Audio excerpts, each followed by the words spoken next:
گفتی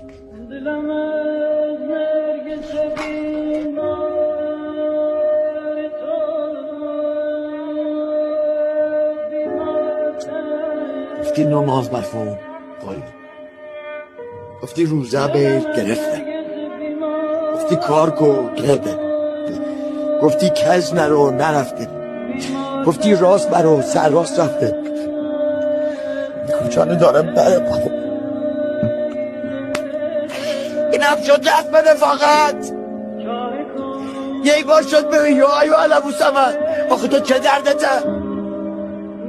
بچه ها سیرن زنت لباس داره پیلداری برن جرشین سنگ بستونی.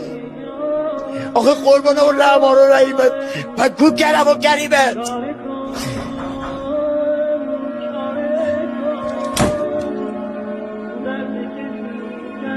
استغفر خدایا تو من غلط کرده. اول یا اول پس به داده من